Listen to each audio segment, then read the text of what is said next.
बिस्मिल्लाहिर्रहमानिर्रहीम। वीडियो को सपोर्ट कीजिएगा, चैनल को सब्सक्राइब कीजिएगा। कुछ आम खबरें हैं। एक तो सबसे पहले आपको ये बता दूं कि इमरान खान साहब ने जेल से कौम के नाम एक पैगाम भेजा ख़ानदानी ज़राए से, और इसके अलावा आज एक बाद नमाज जुम्मा एहतजाज होने जा रहा है। उसकी तफसीलात भी आपके साथ शेयर करता हूँ। और एक चीज़ इसमें और ऐड कर दूँ कि निकाह के चक्कर में तलाक करवा बैठे, इसकी क्या तफसीलात है ये आगे चल के आपके साथ शेयर करूँगा। सबसे पहले मैं आ जाता हूँ जो खान साहब ने अपनी कौम के नाम पैगाम भेजा है, वो क्या पैगाम था उसका आपके साथ शेयर करता हूँ। जब 5 अगस्त को मुझे अटक जेल में कैद किया गया था तो पहले चंद रोज़ मेरे लिए ख़ास मुश्किल थे। सोने के लिए मेरे पास बिस्तर नहीं था और मुझे फ़र्श पर लेटना पड़ता था, जहाँ दिन के वक्त कीड़े मकोड़े और रात को मच्छर होते थे। लेकिन अब मैं इसमें एडजस्ट हो गया हूँ। आज के इमरान खान में और उस इमरान खान में जिसे 5 अगस्त के रोज़ कैद किया गया था, ज़मीन आसमान का फ़र्क है। मैं आज रूहानी, ज़हनी और जिस्मानी तौर पर पहले से ज़्यादा मजबूत हूँ और ताकतवर हूँ, क्योंकि जेल की तन्हाई मुझे कुरान पाक का बगौर मुताला करने का मौका मिला, जिसने मेरे ईमान को मज़ीद मुस्तहकम किया। और कुरान पाक के साथ साथ मैं दीगर कुतुब का मुताला भी कर रहा हूँ और अपनी सियासी ज़िंदगी के गुज़िश्ता चंद सालों के वाक़यात पर भी गौर कर रहा हूँ। ये लोग मुझे जिस जेल में भी रखें, जैसे हालात में भी रखें, आपने घबराना नहीं है और ना ही मेरे मुतालिक फैलाई जाने वाली अफवाहों से परेशान होना है। मैं आवाम के हक़ हाकमियत और आईन पाकिस्तान की बुनियादी तरीन शर्त साफ शफाफ इलेक्शन के मुतालबे से 1 इंच भी पीछे नहीं हटूँगा। जो लोग मुझे कह रहे हैं कि आप मुल्क छोड़कर चले जाएं, इनको मेरा एक ही जवाब है कि मेरा जीना मरना पाकिस्तान के साथ है और मैं अपनी धरती छोड़कर कहीं नहीं जाऊँगा। जहाँ तक साइफ़र मुकदमे का ताल्लुक है, ये मुकदमा साबिक आर्मी चीफ जनरल बाजवा और डोनाल्ड लू को बचाने के लिए खड़ा किया गया है। मुल्क का मुंतखब वज़ीर आज़म तो मैं था, जनरल बाजवा के साथ मिलकर गद्दारी तो मेरे साथ की गई, और आज मुझ पर मुकदमा इसलिए कायम किया गया कि मैंने पाकिस्तानी आवाम को, जो कि इस मुल्क के असल हाकिम हैं, उससे इस गद्दारी के बारे में ख़बर दी। मुझे अगर किसी चीज़ की तकलीफ़ है तो उन कारकुनान, ख़ुसूसन ख़वातीन कारकुनान की असेरी की तकलीफ़ है, जिन्हें ताकत के घमंड में मुब्तला चंद अफराद ने अपनी अना की तस्कीन के लिए कई माह से कैद किया हुआ है। मेरी अदलिया से अपील है कि हमारे कारकुनान को रिहाई दिलाई जाए।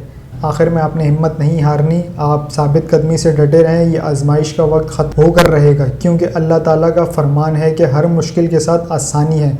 आप हर फोरम पे इस गैर मुंतखब हुक्मरान टोले और इनके सहूलतकारों के ख़िलाफ़ आवाज़ उठाते रहें और मुल्क में साफ शफाफ इलेक्शन का मुतालबा करते रहें।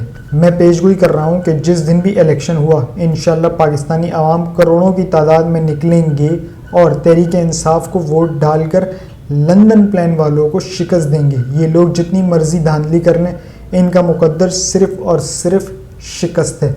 पाकिस्तान जिंदाबाद। ये था चेयरमैन तहरीक इंसाफ इमरान खान साहब का जेल से कौम के नाम पैगाम। और इसमें एक चीज़ बिल्कुल वाज़ेह थी कि वो अपने मौक़िफ़ पे पहली बात तो ये कि डटे हुए हैं, दूसरी बात ये कि उन्हें कहा गया है कि आप मुल्क छोड़ के चले जाएं, तो उन्होंने कहा नहीं, मैं इमरान खान हूँ, मैं नवाज़ शरीफ नहीं हूँ, तो ये मैं मुल्क छोड़ के नहीं जाऊँगा। मेरा मुल्क है, मेरा जीना मरना पाकिस्तान में, ये मुल्क भी मेरा, ये फ़ौज भी मेरी। ये नारा लगाने वाले इमरान खान साहब थे। इसके अलावा किसी सियासी लीडर के मुंह से आपने ये जुमला नहीं सुना होगा। हाँ, आज एक नई चीज़ सुनने को ज़रूर मिली है मुस्लिम लीग नून की तरफ से। वो क्या है वो मैं थोड़ा सा आगे चल के आपको बल्कि अभी बता देता हूँ। ARY का प्रोग्राम है मेहर बुखारी, जिसमें करती हैं 11 बजे शो आता है, और जावेद लतीफ़ साहब से एक सवाल हुआ कि अगर आवाम नवाज़ शरीफ साहब को मुंतखब ना कर सकी तो उनका जवाब पता है क्या था? उनका जवाब ये था, तो फिर पाकिस्तान फारिग है, यानी कि फिर इसको फारिग है, पता है इसका मतलब क्या होता है? इसमें ब्रैकेट में लगा दूँ, फिर पाकिस्तानी आवाम भाड़ में जाए, यानी कि पाकिस्तान भी भाड़ में जाए और पाकिस्तानी आवाम भी भाड़ में जाए। तो इससे इनकी जहनीत का अंदाज़ा लगा लें। मैं मुस्लिम लीग नून पूरी जमात की बात कर रहा हूँ। खैर, इसमें कुछ अच्छे भी हैं, पढ़े लिखे भी हैं, ऐसा नहीं, हर जमात में अच्छा बुरा होता है। पीपल्स पार्टी को उठा लें, PTI में उठा लें, हर जमात में आपको अच्छा भी मिलेगा, एक बहुत बुरा भी मिलेगा, लेकिन लीडरशिप बहुत डिपेंड करती है।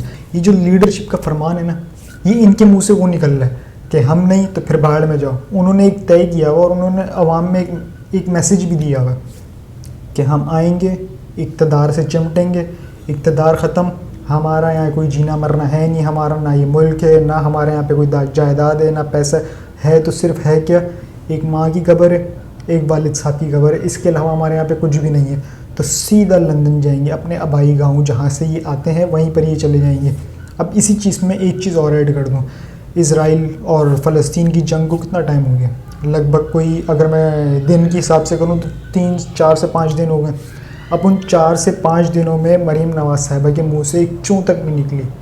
اور وہ چوں کب نکلی؟ وہ چوں اب نکلی. اور وہ چوں اب کیوں نکلی؟ وہ چوں اب یوں نکلی کیونکہ وہاں سے باؤجی لندن یاترا سے نکلے پاکستان کے لیے.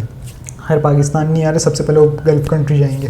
اب وہ وہاں سے جیسے ہی نکلے نا تو انہوں نے یہاں سے ایک ٹویٹ داغ دیا فلسطینیوں کے لیے کہ ہم فلسطین کے ساتھ ہیں اور ان سے اظہار یکجہتی کرتے ہیں، اسرائیل ان پہ ظلم ڈھا رہا ہے. تو یہ ٹویٹ آپ کو 4-5 روز گزرنے کے بعد یاد آیا کہ فلسطین میں یہ کچھ ہو رہا ہے. اس سے پہلے آپ کیا کر رہی تھی؟ اس سے پہلے بھی تو آپ یہی کر رہی تھی نا، یہ ولیمے والے جلسے کر رہی تھی. تو اسی میں کم سے کم ایک کنڈیم کر دی تھی کہ یہ جو چیز ہو رہی ہے بہت غلط ہوئی ہے. لیکن نہیں، کیوں؟ کیونکہ ان کے مفادات ہیں.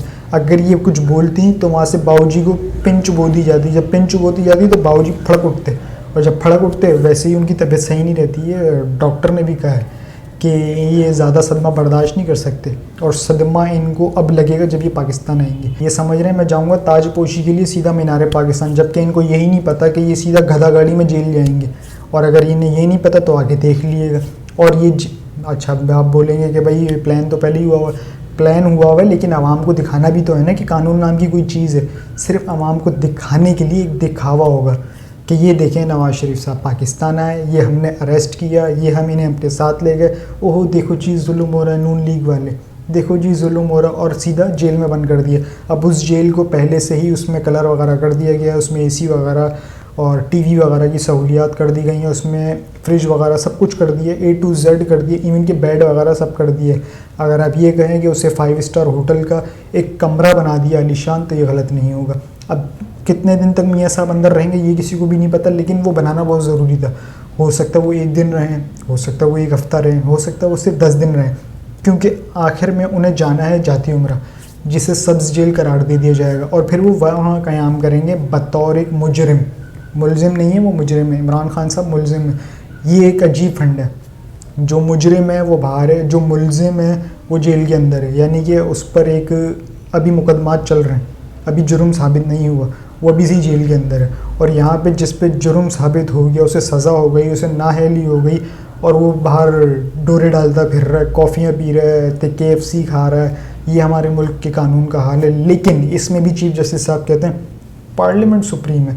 تو دیکھ لیں سر جی کہ پارلیمنٹ کتنی سپریم ہے. آپ نے بھی دیکھ لیا، ہم نے بھی دیکھ لیا. خیر میں نے عمران خان صاحب کا پیغام آپ تک پہنچا دیا ہے. اس کے علاوہ آج تحریک انصاف بعد نماز جمعہ ایک احتجاج کرنے جا رہی ہے فلسطین کے لیے، اظہار یکجہتی فلسطین ریلی. لیکن اس میں مجھے ایسا لگتا ہے کہ اس میں کچھ ایسی چیزیں بھی دیکھنے کو ملیں گی جس کی شاید ہمیں تو توقع ہے، آپ کو ہے یا نہیں مجھے نہیں پتہ، لیکن توقع ذہن میں ڈال لیں. عمران خان صاحب کی برتھ ڈے تھی، آپ سب کو یاد ہوگا، اور برتھ ڈے میں کوئی کون سے ہتھیار ہیں؟ کیا کوئی جھنڈے لے کر آیا یا کوئی ڈنڈے لے کر آیا؟ کچھ بھی نہیں لے کر آیا.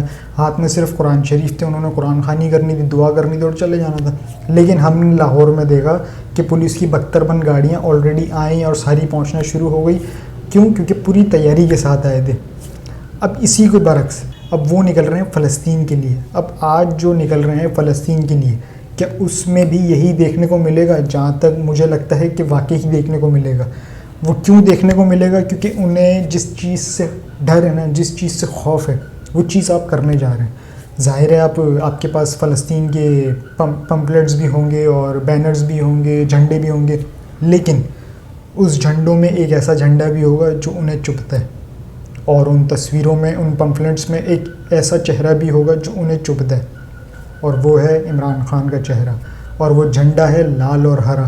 یہ لال اور ہرا جھنڈا نا، یہ دور سے دیکھ کے نا ان کو بلبلا اٹھتے، تپ اٹھتے ہیں کہ یہ کیا آ گیا، یہ کیوں آ گیا، اسے نکالو، اسے ہٹاؤ، اس طرح سے بربریت. اب لیکن ان کے ساتھ یہ ایسا نہیں ہونا چاہیے، کیونکہ یہ ایک فلسطین کے لیے اظہار یکجہتی ریلی ہے، اور پورے ملک میں ہے، کسی ایک جگہ پہ نہیں ہے، کسی ایک شہر میں نہیں ہے، کسی ایک گلی میں نہیں ہے، پورے ملک میں ہے.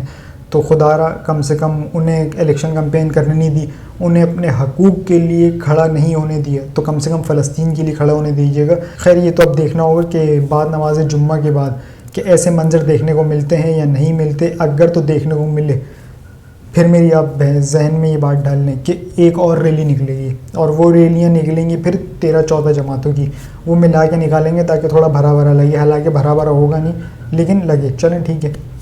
अब वो रैली निकालेंगे और उसमें ना दफ़ा 144 होगी, ना किसी की आंखों में झंडा चुभ रहा होगा, क्योंकि 14 झंडे होंगे, 14 झंडे उनकी आंखों में नहीं चुभ रहे होंगे, उन 14 में से एक झंडा भी ना इनकी आंखों में नहीं चुभ रहा होगा। और ज़ाहिर सी बात है फिर सब ने अपने अपने लीडरशिप की कोई ना कोई पम्फलेट पे तस्वीर लगाई हुई होगी, वो बाखुदा वो तस्वीर भी किसी को नहीं चुभ रही होगी, ना उससे किसी को तकलीफ़ हो रही होगी कि हटाओ इसको, उल्टा वो यूँ सैल्यूट वेलकम मार के कह रहे होंगे आओ। क्यों? क्योंकि ग़ुलाम कौम नहीं है, ग़ुलाम ये है जो उन्हें सैल्यूट मार के बोलते हैं आओ, ग़ुलाम ये हैं। और इधर हमें बोला जा रहा है कि तुम ग़ुलाम, हमें तो ग़ुलाम बना दिया गया है, हम ग़ुलाम हैं नहीं, हमें बनाया गया है, वो तो ग़ुलाम है। उन्होंने कहा है बेगर्स कांट बी चूज़र्स, हमने थोड़ी कहा। और भीख मांगने कौन जाता है? उन्होंने कहा है कि हम बाहर जाते हैं तो कहते हैं देखो जी मांगने आ गए, तो आप ही ने कहा है ना, हमने तो नहीं कहा ना हजूर। अब थोड़ी सी मैं बात कर लूँ तलाक़ के हवाले से, जो कि इमरान खान साहब के निकाह पे शोर और गुल डाल लेते, शोर शराबा कि ये देखो यूँ देखो, उस पर केस भी दाग दिया, वो अपनी तलाक़ करवा बैठे। और वो कौन साहब हैं? वो हैं मरीम साहिबा के जो साहबजादे हैं जुनैद सफदर, उनकी तलाक़ हो गई है। अब उन्होंने एक सोशल प्लेटफॉर्म पर इसकी तस्दीक भी कर दी। वो लिखते हैं कि news about my divorce is true, this is an entirely private matter and I request the media to respect our privacy. I hope with this decision we find our peace inshallah. I will speak no further on this matter. I wish her well. अगर ये private matter है तो इमरान खान साहब का क्या ये public matter था? ये निकाह का मैटर जो भी है, उनकी भी एक प्राइवेसी थी ना, तो उस प्राइवेसी को किसने तार तार किया? आपकी वालदा मोहतरमा ने और आपके नाना ने। थोड़ा सा और आगे चले जाता हूँ, शहीद बेनज़ीर भुट्टो साहिबा, फहाशी की तस्वीरें हेलीकॉप्टर से किसने बरसाई थी? आपकी वालदा के जो वालिद है ना, उन्होंने, यानी कि आपके नाना ने। तो अगर प्राइवेसी मैटर है तो प्राइवेसी मैटर फिर सबके लिए होना चाहिए। अव्वल तो इन्होंने बिल्कुल सही कहा जुनैद ने कि ये प्राइवेसी मैटर है, किसी की ज़ातियात पे कोई कुछ ना करे। लेकिन यहाँ कुछ उल्टा हुआ है, यहाँ तो रेहाम खान को फ़ंड दिए गए कि लिखो ना, छापो ना, हम देंगे, जो तुम्हें चाहिए वो हम देंगे, और उस किताब को पब्लिश किया गया। इमरान खान साहब के बारे में बहुत कुछ लिखा है, और उसमें एक चीज़ तो एक्सपोज ये भी हो गई थी कि उन्होंने कहा कि नशा करते हैं। तो मेडिकल रिपोर्ट कोई मैंने नहीं बनवाई थी, या फिर किसी इमरान खान साहब के वकील ने नहीं बनाई थी, वो अदलिया के हुक्म पे बनी थी, इंडिपेंडेंट थी। एक इमरान खान साहब ने जमा कराई थी, जिससे रिजेक्ट कर दिया गया था कि नहीं हमें ये मेडिकल रिपोर्ट नहीं चाहिए। सरकारी वकील की सरकारी मुद्दईयत में बनेगी मेडिकल रिपोर्ट। जब सरकारी मुद्दईयत में बनी ना, तो उसमें नशा पता कितना था? इनके होश उड़ जाएंगे जितना वो नशा था, 0%। खैर अब देखते हैं कि तहरीक इंसाफ आज जो प्रोटेस्ट करने जा रही है, क्या उसमें इस तरह की इश्तियाल अंगेज़ी देखने में आती या नहीं आती है। माजी में तो हमने देखा जुल्म और बर्बरियत बाकायदा दिखाई दिया है, यानी कि एक होता है पीठ पीछे, इन्होंने सामने किया और खुल्लम खुल्ला किया। क्या ये चीज़ आज देखने में आएगा या नहीं आएगा? अब तक के लिए इतना ही जी। अपना और इस चैनल का ख्याल रखिएगा, चैनल को सब्सक्राइब ज़रूर कीजिएगा। अल्लाह हाफ़िज़।